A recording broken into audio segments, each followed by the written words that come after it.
நான் முன்னாள் பாராளுமன்ற உறுப்பினர் வசந்தி முருகேசன். அனைத்திந்திய அண்ணா திராவிட முன்னேற்ற கழகத்தின் நிறுவன தலைவர் டாக்டர் புரட்சி தலைவர் எம்ஜிஆர் அவர்களின் நல்லாசியோடும்,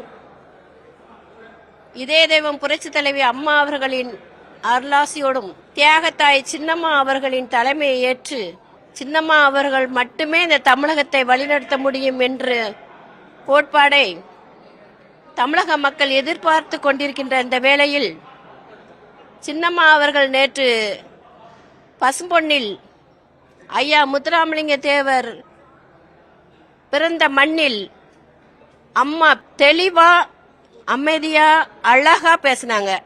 அம்மா சின்னம்மா அவர்கள் சொல்வதை பார்த்து நான் மட்டும் அல்லாது தமிழக மக்களே கண்ணீர் விடுகின்ற நிலையை தான் நேற்று நாங்கள் பார்த்து கொண்டிருந்தோம்.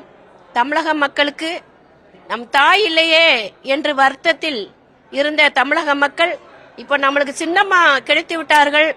சின்னம்மா ஏனியா ஏத்தி விட்டவங்களெல்லாம் இன்னைக்கு அம்மாவை புறக்கணிச்சிட்டாங்க. அது மட்டும் அம்மா அதெல்லாம் நான் இது பண்ணல, என்னோட தமிழக மக்களின் நலன் தான் என்னோட நலம் என்று சின்னம்மா அவர்கள் முடிவெடுத்து இங்கு வந்திருக்கிறது நாங்கெல்லாம் எல்லோரும் வரவேற்கிறோம்.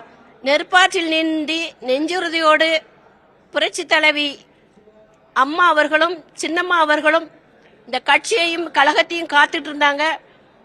புரட்சி தலைவி அம்மா அவர்கள் இல்லையே என்ற வருத்தத்தில் நாங்கள் இருந்த போது இப்ப சின்னம்மா அவர்கள் நான் இருக்கிறேன், கவலைப்படாதங்க தமிழக மக்களே என்று கூறியிருப்பது எங்களுக்கெல்லாம் ஒரு சந்தோஷமாக இருக்கிறது, மிக்க மகிழ்ச்சியாக இருக்கிறது.